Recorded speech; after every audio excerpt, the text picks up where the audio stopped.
Last month, I was hit by a car, and luckily, I'm still here to be with everybody and still producing shows and still being invited on to be guests of shows such as yours. Yeah, so tell us the story. I know you've had PT, physical therapy. Yeah, so Take me through the story. What happened? How you feeling? And how's therapy going?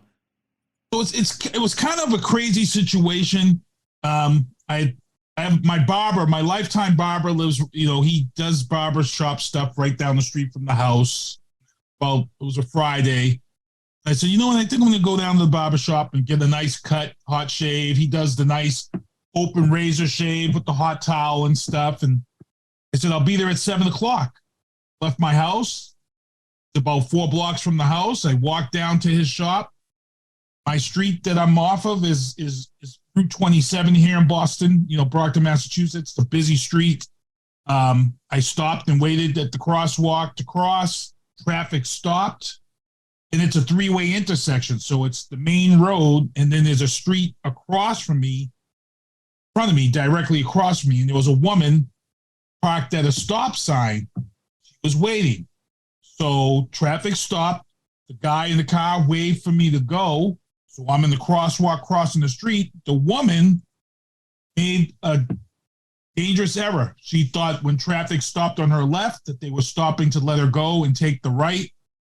She never looked to the right to see if she had the right of way, if someone was there. So she just come around the corner from the stop sign and plowed into me from my thigh, from my right buttock down to my ankle.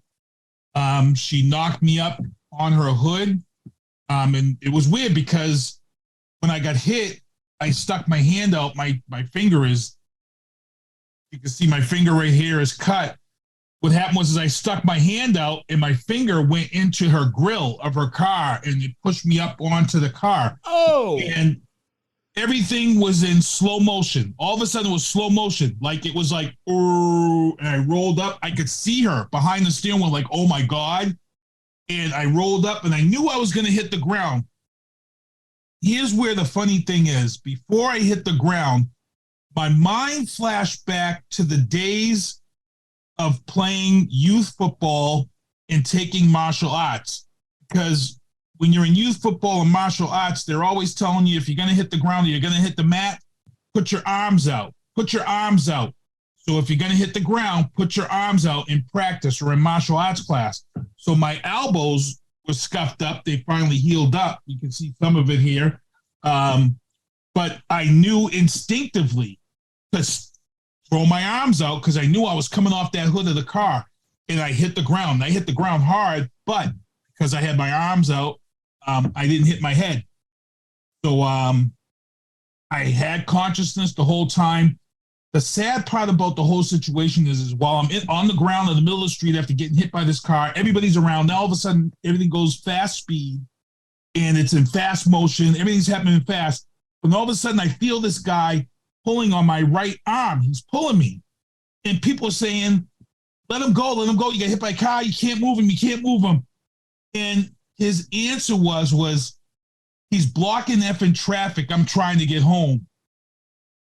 And for me, I felt like that's society right now in a nutshell.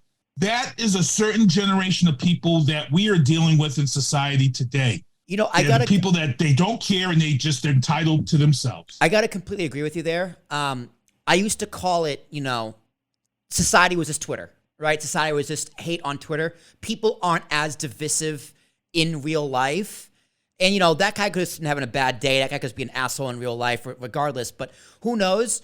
But no, I think we are starting to see more and more of that just in general society. Like the hate you see online really is starting to seep into real life a lot faster than what it used to be. Now, people just say, you wouldn't say this to me in my face. I think nowadays, shit people say on Twitter, people will say on their face, and they're gonna get a fist in the mouth. You look at your shirt, talk shit, get hit. So that's 1,000%. It is concerning because you think in a moment like that, most people there don't move them, of course, wait for an ambulance or a car or a medical professional, whatever. But that one guy's like, nah, I got to go home. And it's sad and it sucks. And people do need to be better to each other, especially because shit's hitting the fan right now, man. The world is going to a dark and dangerous place, and eventually all we're going to have is each other and our community.